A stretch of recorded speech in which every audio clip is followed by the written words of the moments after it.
ಇದಾಗ್ಬಿಡ್ತಾರೆ, ವಶ ಆಗ್ತಾ ಇರ್ತಾನೆ. ಅವನನ್ನ ಡೊಳ್ಳಾಸುರ ಅವನಿಗೆ ಆ ಶಕ್ತಿ ಇರುತ್ತೆ.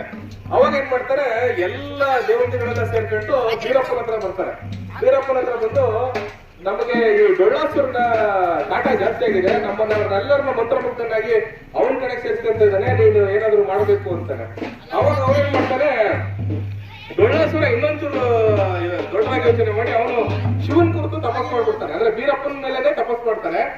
ಆ ಡೊಳ್ಳಾಸುರ ಬೀರಪ್ಪನ ಕುರಿತು ತಪಸ್ ಮಾಡಿದಾಗ ಬೀರದೇವರು ಅವನಿಗೆ ಹೊಲದಾಗ ಅವ್ನು ಕೇಳ್ತಾನೆ, ಏನ್ ಬೇಕಪ್ಪ ನಿನಗೆ ಅಂತ ಕೇಳ್ತಾನೆ ಡೊಳ್ಳಾಸುರನಿಗೆ.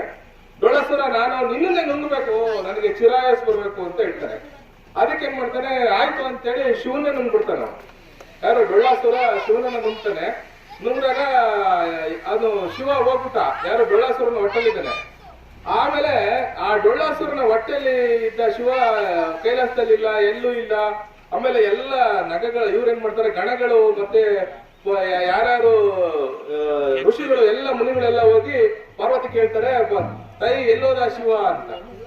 ಇಲ್ಲ, ಈ ತರ ಡೊಳ್ಳಾಸುರ ನಾನು ತಪಸ್ ಮಾಡಿ ಶಿವನ್ನೇ ನುಂಗ್ಬಿಟ್ಟ, ನಾವೇನ್ ಮಾಡ್ಬೇಕು ನನಗೂ ಗೊತ್ತಾಗ್ತಲ್ಲ, ನೀವು ಒಂದ್ ಕೆಲಸ ಮಾಡಿ, ಶಿವನಿಗೆ ಶಿವ ತಾಂಡವ ಆಡಿದ್ರೆ ಅವನು ಹೊರಗಡೆ ಬರ್ತಾನೆ ಅಂತ ಹೇಳ್ತಾರೆ. ಶಿವ ತಾಂಡವನ ಆಡ್ಸಕ್ಕೆ ಏನ್ ಮಾಡ್ಬೇಕು ಅಂತ ಕೇಳ್ತಾರೆ. ಶಿವ ತಾಂಡವನ್ನ ಆಡ್ಸೋದಕ್ಕೆ ನೀವು ಏನ್ ಮಾಡ್ಬೇಕು, ಆ ಡೊಳ್ಳಾಸುರನ್ನ ಮುಂದೆ ಹೋಗಿ ನಗೆಗಳನ್ನ ಬಾರಿಸ್ಬೇಕು. ಆಮೇಲೆ ಅವನಿಗೆ ಅಂದ್ರೆ ಅವನು ನೃತ್ಯ ಮಾಡತರ, ಅಂದ್ರೆ ನಟರಾಜನ್ ಆಗ್ಬೇಕು. ಆವಾಗ ಆ ನಾಟಕ ಮಾಡುವಾಗ ಅವನು ಅದನ್ನ ಹೊಡ್ಕೊಂಡು ಬರ್ತಾನೆ ಅಂತ ಹೇಳ್ಕೊಡ್ತಾರೆ. ಅವಾಗ ಏನ್ ಮಾಡ್ತಾರೆ, ಇವರೆಲ್ಲ ಹೋಗಿ ನಗೆಗಳನ್ನ ಬಾರಿಸ್ಬಿಡ್ತಾರೆ. ಅವನು ಶಿವ ತಾಂಡವ ಸ್ಟಾರ್ಟ್ ಮಾಡ್ಬಿಡ್ತಾನೆ ಹೊಟ್ಟೆ ಒಳಗಡೆ. ಆ ಶಿವ ತಾಂಡವದಿಂದ ಏನ್ ಮಾಡ್ತಾನೆ, ಅವನ ಡೊಳ್ಳಾಸುರನ ಹೊಟ್ಟೆಯನ್ನ ಹೊಡ್ಕೊಂಡು ಹೊರಗಡೆ ಬಂದ್ಬಿಡ್ತಾನೆ.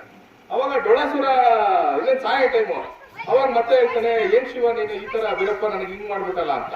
ಅದಕ್ಕೆ ಅವಾಗ ಅವನೇನು ಏನ್ ಹೊರ ಕೊಡ್ತಾನೆ ಅಂದ್ರೆ, ನೀವು ನಾನು ನಿನ್ ಜೊತೆ ನನ್ನ ಜೊತೆ ನೀನ್ ಇರ್ಬೇಕು ಅಂತೇಳಿ ನಾನು ನಿನ್ನ ನುಂಗಿದ್ದು, ಆದ್ರೆ ನೀನ್ ನನ್ನನ್ನೇ ಇದು ಮಾಡ್ಬಿಟ್ಟೆ, ನಾಶ ಮಾಡ್ಬಿಟ್ಟೆ ಅಂತ ಹೇಳ್ತಾನೆ.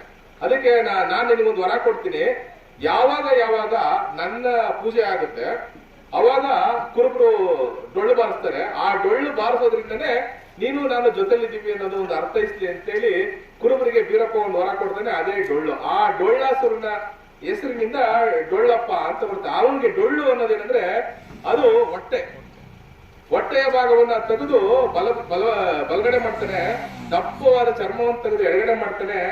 ಆಮೇಲೆ ಅವನ ನರನಾಡಿಗಳನ್ನ ಕಿತ್ತು ಈ ಹಗ್ಗಗಳ ಹಾಗೆ ಕಟ್ಟಿ ಅವಾಗ ಅವನೇ ಬಾರಿಸ್ತಾನೆ, ಶಿವನೇ ರುದ್ರ ಬೀರಪ್ಪ. ಆ ಬಾರಿಸಿದ ಮೇಲೆ ಅದು ಕುರುಬರಿಗೆ ಬಂದು ಸೇರ್ಕೊಳ್ಳುತ್ತೆ. ಹೀಗಾಗಿ ಕುರುಬರಿಗೆ ಮತ್ತು ಡೊಳ್ಳಾಸುರನಿಗೆ ಒಂದು ದೊಡ್ಡ ಸಂಬಂಧ.